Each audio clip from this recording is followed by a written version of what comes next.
ಹೌದು, ಚಿಕ್ಕಬಳ್ಳಾಪುರ ತಾಲೂಕಿನ ರಾಷ್ಟ್ರೀಯ ಹೆದ್ದಾರಿ 44ರ ನಾಗಾರ್ಜುನ ಕಾಲೇಜು ಸಮೀಪ ಚಾಲಕನ ನಿಯಂತ್ರಣ ತಪ್ಪಿದ ಪರಿಣಾಮ ಮದ್ಯ ಸಾಗಿಸುತ್ತಿದ್ದ ಲಾರಿ ರಾಷ್ಟ್ರೀಯ ಹೆದ್ದಾರಿಯಲ್ಲಿ ಪಲ್ಟಿಯಾಗಿರುವ ಘಟನೆ ನಡೆದಿದೆ. ಬ್ಲೂ ಓಸಿಯನ್ ಬೇವರೇಜ್ ಕಂಪನಿಯಿಂದ ಬೆಂಗಳೂರಿನ ಅತ್ತಿಬೆಲೆ ಕೆಎಸ್ಬಿಸಿಎಲ್ ಗೋದಾಮಿಗೆ ಸುಮಾರು 1700 ಬಾಕ್ಸ್ ಓಲ್ಡ್ ಮಂಕ್ ಮದ್ಯವನ್ನ ಸಾಗಿಸುತ್ತಿದ್ದ ಲಾರಿ ಏಕಾಏಕಿ ಚಾಲಕನ ನಿಯಂತ್ರಣ ತಪ್ಪಿ ರಸ್ತೆ ಬದಿಗೆ ಉರುಳಿ ಬಿದ್ದಿದೆ.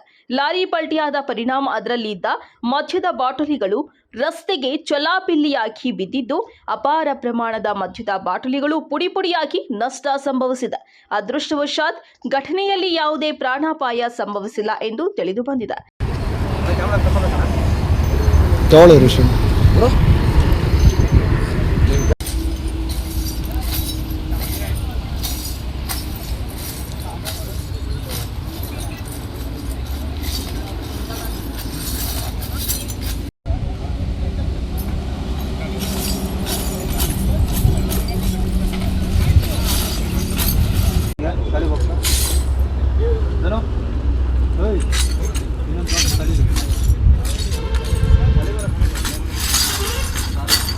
ಅಪಘಾತದ ಮಾಹಿತಿ ತಿಳಿಯುತ್ತಿದ್ದಂತೆ ನಂದಿಗಿರಿಧಾಮ ಪೊಲೀಸರು ಹಾಗೂ ಅಬಕಾರಿ ಇಲಾಖೆ ಅಧಿಕಾರಿಗಳು ಸ್ಥಳಕ್ಕೆ ಭೇಟಿ ನೀಡಿ ಪರಿಶೀಲನೆ ನಡೆಸಿದ್ದಾರೆ. ರಸ್ತೆ ಮೇಲೆ ಬಿದ್ದಿದ್ದ ಮದ್ಯದ ಬಾಟಲಿಗಳು ಹಾಗೂ ಪೆಟ್ಟಿಗೆಗಳನ್ನು ಸುರಕ್ಷಿತವಾಗಿ ತೆರವುಗೊಳಿಸುವ ಕಾರ್ಯಾಚರಣೆ ನಡೆಸಲಾಯಿತು. ಇನ್ನು ಹಾನಿಯಾಗದೆ ಉಳಿದಿದ್ದ ಮದ್ಯದ ಬಾಟಲಿಗಳು ಮತ್ತು ಪೆಟ್ಟಿಗೆಗಳನ್ನು ಅಬಕಾರಿ ಇಲಾಖೆ ಅಧಿಕಾರಿಗಳು ವಶಕ್ಕೆ ಪಡೆದು ಮುಂದಿನ ಕ್ರಮ ಕೈಗೊಂಡಿದ್ದಾರೆ.